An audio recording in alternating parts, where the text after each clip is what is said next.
വേനൽ കടുത്തതോടെ കാട്ടാനശല്യം അതിരൂക്ഷമായിരിക്കുകയാണ്. കഴിഞ്ഞ ദിവസം നൈമക്കാട് ഇടങ്ങളിലെല്ലാം തന്നെ നൈമക്കാട് അതോടൊപ്പം തന്നെ പല എസ്റ്റേറ്റ് മേഖലയിലും കാട്ടാനശല്യം അതിരൂക്ഷമാകുന്ന സ്ഥിതിവിശേഷമുണ്ട്. ഏതായാലും എന്താണ് ഒരു കാട്ടാനശല്യത്തിൻ്റെ ഒരു പരിഹാരം? ഇപ്പം നമ്മൾ നിലവിൽ ഈ ഒരു 6 മാസക്കാലം പുറത്തുനിന്ന് ആനകൾ മൂന്നാറിലേക്ക് എത്താറുണ്ട്. അപ്പം അങ്ങനെ ആനകൾ എത്തി തുടങ്ങിയിട്ടുണ്ട്. നമ്മുടെ RRT സംവിധാനവും PRT സംവിധാനവും അതുപോലെ മെസ്സേജ് അലർട്ട് സംവിധാനം ഇതെല്ലാം വളരെ കൃത്യമായിട്ട് പ്രവർത്തിക്കുന്നുണ്ട്.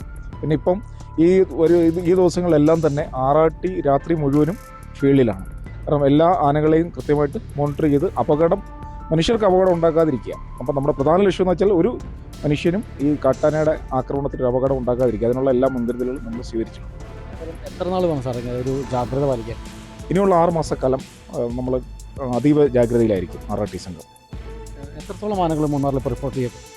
അപ്പോൾ നമ്മൾ ഓരോ ദിവസത്തെയും നമ്മുടെ ആനയുടെ സ്ഥാനം നമ്മൾ എന്ത് ചെയ്യുന്നു, ഗ്രൂപ്പുകളിൽ ഷെയർ ചെയ്യുന്നുണ്ട്. അപ്പോൾ ഇന്ന് ഏകദേശം ഒരു 19നും 21നും ഇടയ്ക്കുള്ള ആനകൾ ഈ മൂന്നാർ റേഞ്ചിലെ ഈ തോട്ടം മേഖലയിൽ പല സ്ഥലങ്ങളിലായിട്ട് നിലയുറപ്പിക്കുന്നു. ഒരു വനവകുപ്പിൻ്റെ ഒരു പ്രവർത്തനം എന്ന് പറഞ്ഞാൽ ഈ തോട്ടമേഖലയിൽ വിവിധ സ്ഥലങ്ങളിലാണ് ഇറങ്ങുന്നത്. പടയപ്പടക്കം പല മേഖലയിൽ ഇറങ്ങുന്നുണ്ട്. അതുപോലെ കാട്ടാന കൂട്ടം പല മേഖലയിൽ ഇറങ്ങുന്നുണ്ട്. അപ്പോൾ പല സ്ഥലങ്ങളിൽ ഓടിയെത്താൻ കഴിയാത്തൊരു സ്ഥിതിവിശേഷമുണ്ട്.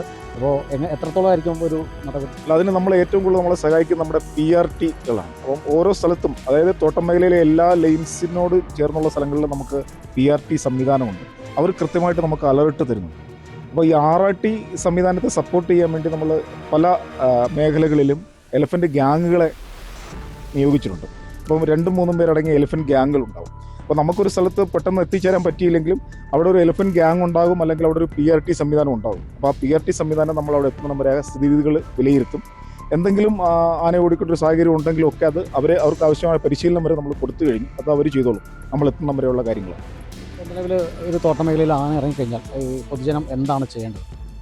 ആദ്യം നമ്മൾ ചെയ്യേണ്ട കാര്യം, നമ്മളത് PRT ടീമുകളെ പരിശീലിപ്പിച്ചിട്ടുണ്ട്. ആദ്യം ആ പ്രദേശത്തെ ജനങ്ങളെ സുരക്ഷിതരാക്കുക, ആ പ്രദേശത്തുള്ള എല്ലാവർക്കും പിന്നെ സുരക്ഷിതമുള്ള നിർദ്ദേശം കൊടുക്കുക.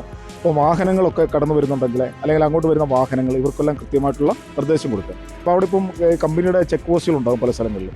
ആ ചെക്ക് പോസ്റ്റിൽ നിൽക്കുന്ന വാച്ചർക്ക് നിർദ്ദേശം കൊടുക്കും, ഇന്ന റോഡിൽ ആന കടന്നു വരാൻ സാധ്യതയുണ്ട്, അപ്പോൾ അതുകൊണ്ട് കുറച്ച് നേരത്തേക്ക് വാഹനം അവിടെ തടഞ്ഞിട്ടുണ്ട്. അപ്പോൾ അങ്ങനെയാണ് നമ്മൾ ഈ സംവിധാനം പ്രവർത്തിക്കുന്നത്. ഏതായാലും മൂന്നാർ ഡിവിഷനിൽ ഏകദേശം 21 ആനകളാണ് ഇപ്പോൾ റിപ്പോർട്ട് ചെയ്യപ്പെട്ടിട്ടുള്ളത്.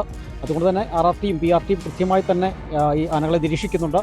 ജനങ്ങളുടെ സുരക്ഷ ഉറപ്പാക്കി തന്നെയാണ് മുന്നോട്ട് പോകുന്നതെന്നാണ് വനവകുപ്പ് വ്യക്തമാക്കിയിരിക്കുന്നത്. ക്യാമറമാൻ AP രാജയ്ക്കൊപ്പം ബിനീഷ് ആന്റണി, കേരള വിഷൻ ന്യൂസ്, ഇടുക്കി.